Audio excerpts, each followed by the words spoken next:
हमारी क्लास में आपका स्वागत है। अब तक हम आइल्स स्पीकिंग के रिलेटेड 15 वीडियोस बना चुके हैं, जिनका लिंक आपको डिस्क्रिप्शन में प्लेलिस्ट की फॉर्म में मिल जाएगा। हमारी आज की इस वीडियो में हम देखेंगे आइल्स स्पीकिंग पार्ट 2 का ओवरव्यू कि पार्ट 2 में आइल्स स्पीकिंग के क्या-क्या चीज़ें होती हैं और इनको आपने कैसे अप्रोच करना है।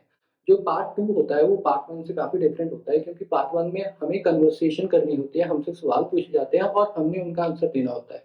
बट पार्ट 2 में हमें अकेले को ही ज़्यादा लंबे समय के लिए बोलना होता है, और जब भी हमें लंबे समय के लिए बोलना होता है तो हमें सबसे पहली चीज़ क्या करनी पड़ेगी, हमें हमारे थॉट्स को प्रॉपर्ली ऑर्गेनाइज़ करना पड़ेगा, ताकि हमारे एक आइडिया के बाद दूसरा आइडिया, फिर तीसरा आइडिया, ऐसी चीज़ें फ्लो में चलती जाएँ। ये करने के बाद एक चीज़ का और आपने ख्याल रखना है कि आपके ऑडियंस का इंटरेस्ट बना रहे। जो एग्ज़ामिनर आपको सुन रहा है उनका इंटरेस्ट आप में बना रहे, ये ना हो कि वो आपकी बातों को सुन के बोर हो जाए। और आपने सारे पॉइंट्स को कवर करना होता है। जो भी पॉइंट्स आपको क्यू कार्ड के ऊपर मिलते हैं उन सबको आपने कवर करना है। सबसे पहले आपको क्यू कार्ड दिया जाएगा, जिसमें आपका एक मेन टॉपिक होगा। मेन टॉपिक के साथ आपको 4 पॉइंट्स दिए जाएँगे जिनको आपने कवर करना है। अब ये जो 4 पॉइंट्स हैं उनको एक-एक करके आप उनके बारे में बोल सकते हो। अगर ये आप कर लेते हो तो आपका जो आइल्स स्पीकिंग का पार्ट 2 है वो कंप्लीट हो जाएगा। अभी इसमें टाइम मैनेजमेंट काफ़ी ज़्यादा इम्पोर्टेंट होती है। क्यों? क्योंकि सबसे पहले आपको एक पेंसिल और पेन दिया जाएगा प्रिपरेशन के लिए, और प्रिपरेशन का टाइम दिया जाएगा 1 मिनट, और 1 मिनट काफ़ी कम समय होता है, जो काफ़ी जल्दी चला जाता है, ख़ासकर तब जब आप अंडर प्रेशर हो। तो इस चीज़ का ख़्याल रखना कि आप प्रिपरेशन अच्छे से करो, और उसके बाद आपने 1 या 2 मिनट के लिए बोलना होता है। बोलते दौरान आपने खुद नहीं रुकना, एग्ज़ामिनर ही आपको रोकेंगे। फिर है हमारा प्रिपरेशन का टाइम। प्रिपरेशन का टाइम जब आपको मिलता है 1 मिनट का, तो ऐसे में आपने क्या करना है कि पूरे-पूरे सेंटेंसेस नहीं लिखने, पूरी स्पीच अपनी नहीं लिखनी।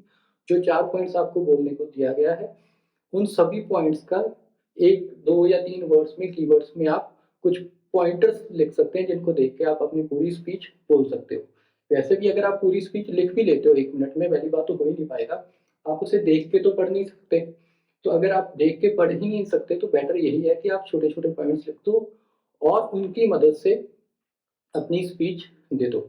इसके बाद कॉमन टॉपिक एरियाज़ जो हमें देखने को मिलते हैं पार्ट 2 के अंदर, उनके बारे में मैं आपको बता देता हूँ। सबसे पहले है पर्सनल एक्सपीरियंसेस, जो चीज़ें आपके साथ हुई हैं उनके बारे में बात करने को आपको बोला जा सकता है। फिर है हमारे इम्पोर्टेंट इवेंट्स, कोई ख़ास घटना जो हुई है आपके साथ उनके बारे में भी बात करने को आपको बोला जा सकता है। सिग्निफिकेंट पीपल, ख़ास लोगों की बात करने को बोला जा सकता है। इम्पोर्टेंट जो चीज़ें हैं आपके पास, आपका मोबाइल, आपका लैपटॉप या कोई भी ऐसी चीज़, कोई कैमरा हो गया, वो सभी चीज़ों के बारे में आपको बात करने को बोला जा सकता है। फिर आपकी फ़ेवरेट प्लेसेस और स्पेशल ओकेशंस, इनके बारे में भी आपको बात करने को बोला जा सकता है।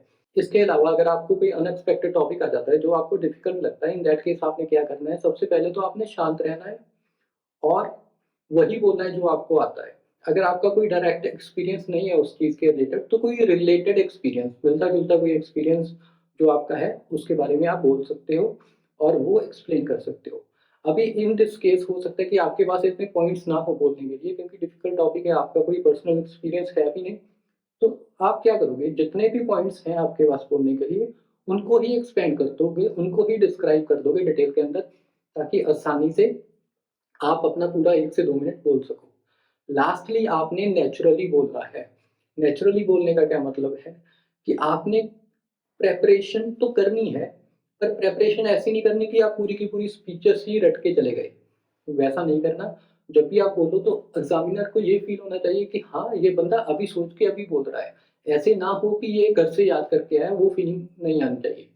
और ये एंश्योर करने के लिए आप कनेक्टिंग वर्ड्स, कनेक्टिंग फ्रेजेस का यूज़ कर सकते हो, जिनके 2-3 एग्ज़ाम्पल्स मैंने यहाँ पे दे रखे हैं। सो ये थी हमारी आज की वीडियो। अगर आप ये सीखना चाहते हो कि 1 मिनट का जो हमारा प्रिपरेशन टाइम है, उसको हम बेस्ट कैसे यूटिलाइज़ कर सकते हैं, उसके लिए इस वीडियो के ऊपर क्लिक कीजिए। Thank you.